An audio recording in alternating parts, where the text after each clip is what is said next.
Back in March, this article started to make the rounds with a rather extreme proposal for liberals who find it hard to stomach living in Trump's America. The message? Don't organize, pack. Yes, the article called for blue Hillary Clinton voting states to stop funding the federal government, a blue exit. Why? Because blue states fund the federal government more, while the red states are the ones most dependent on that funding. The author of the piece writes, "We give up, you win. From now on, we'll treat the animating ideal on which the United States was founded, out of many one, as dead and buried." But not all never-Trumpers even are so willing to go along. And joining me now, our columnist at the New Republic and the author of that very controversial article, Kevin Baker, Michelle Bernard, president of the Bernard Center for Women, and back with us, Jamal Simmons. So I'm going to start with you, Kevin, both because you're at the table and because it's your piece that inspired this segment. Okay. Talk to us about what a blue exit would mean, and are you talking about actual secession? No, secession failed spectacularly once. It didn't go well. And we couldn't do it again, and we shouldn't want to do it again, that sort of secession. Yeah. But what we should do is try as much as possible to build liberalism where we can. And that means using as many as our resources, keeping as many as our resources, and making our blue states into laboratories of democracy. So you even think that blue states, which pay more into the federal treasury than we get back, us blue states, and red states take more. They are the taker states. Yeah. We are the states that donate. You think that blue states should stop sending the tax money to the federal government? I think we should, as much as possible, legally. Is that legal, though?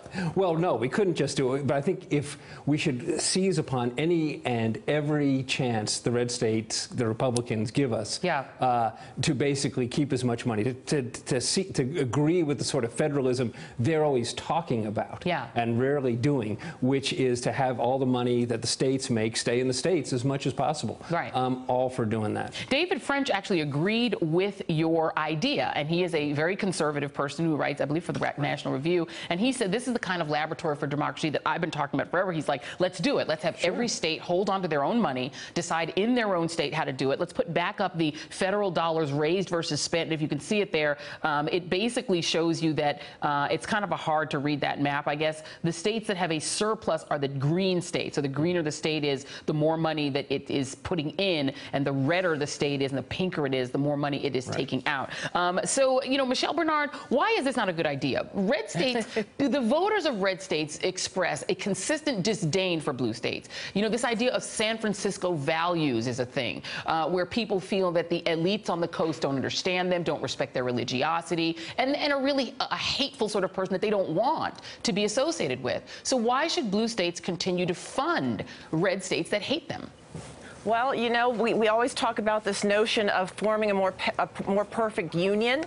And, I understand the sentiment behind the article, but the thing is, it is a hard pill to swallow if you are the descendant of the slaves that built the nation, if you are the descendants of people who survived internment camps, or the descendants of Native Americans who were squeezed into reservations.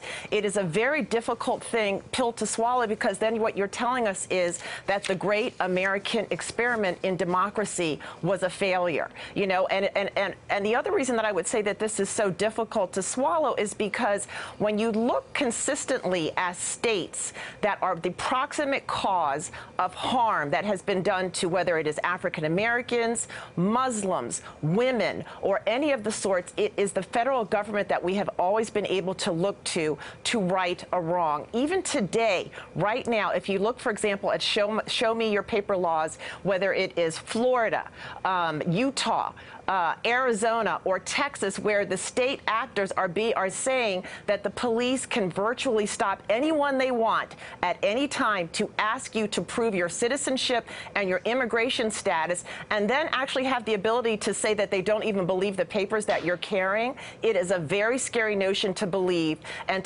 to want to believe this notion that the blue states should basically abandon the federal government. More than 50% of the African Americans in this country live in red states. Women, 48 to 51% of women live in red states. Muslims, for the most part, the largest percentage of Muslims in the United States who are under attack as we speak today live in red states. What are we going to do? Move all of those people out of red states to blue states? What would you respond to that? How would you respond to that, Kevin? I think those are very good points, and I think that is a real concern. But the trouble is, under Trump, under this Republican Congress, neither our money nor our concern is going to get to people who need it the most in those red states. The Trump administration is not interested in helping Mississippi. The Republican Congress is not going to try to fix Detroit or even fix the water system in Flint. The Trump administration's great project is to make it as difficult as possible for immigrants, for people of color. They're going to be wanting us to show papers everywhere all the time. Yeah. I would have agreed with Michelle 50 years ago. Yeah. But the federal government is no longer the protector. And that's the interesting thing, Jamal, because it feels like we're in an upside-down world, right, where the federal government is now the one demanding everybody's personal information who voted in the states that are the ones pushing back, saying, no, wait a minute, Mr. Federal Government, you can't have that. Where you have the federal government saying we're going to strip away your Medicaid, and states going, wait, even Republican states going, you can't take away our health care. And there is this interesting statistic in a citylimits.org article that came up on Friday, and it said that by 2040, 70% of Americans are expected to live in the 15 largest states, which are also home to the overwhelming majority of the 30 largest cities in the country. And that means that 70% of the Americans will only get 30 senators, and 30% of Americans will get 70 senators. Are we speeding toward a time when the rural, smaller states are essentially going to rule over the states with the big cities in them and most of the people? Well, you know, the whole place was set up so that the rural, smaller states would be able to have a say and not get overrun by some of the bigger states. But let's remember, we got to have some perspective here. Just 8 years or 10 years ago now, some of those states that we're talking about voted for a black man with a funny name from Chicago named Barack Obama. So the fact that we now have somebody like Donald Trump in office does not mean the country is all of a sudden spiraled into some crazy place that we can never recover from. It just means that perhaps some of those of us in the blue states have some more work to do. But Jamal, let me ask you a question, because there was an incredible symmetry in these votes. Most red states gave Barack Obama. The deep red South gave him 10 and 11% of the vote. Sure. There is no Democrat. I mean, Democrats thinking they could win in Kansas and Montana was what was crazy, not the fact that they lost. I mean, there is a part of the country that is red seemingly permanently. Why should blue states keep subsidizing them? And sure, I think we also have to have some perspective about this, because lots of people who are liberal are very nice to the people, but they can be just as mean to individuals as possible. And people who are very conservative can be very generous. I would recommend people take a look at Cheryl Cashin's work. Cheryl Cashin would argue that after California in 1994, which was almost ungovernable, what happened was we had more immigration, we had more interracial mixing, we had more more older people were dying off, and the country California became governable. The United States can too. Yeah. All right. Well, this debate, we're going to have a part 2 of this because we didn't have enough time. Kevin Baker, Michelle Bernard, Jamal Simmons, we'll have you guys back and we'll re-debate this again. And coming up at the top of the hour, Congressman Ted Lieu reacts to Donald Trump's latest Twitter attack on the press. But up next on AM Joy, an image makeover for Pepe the Frog.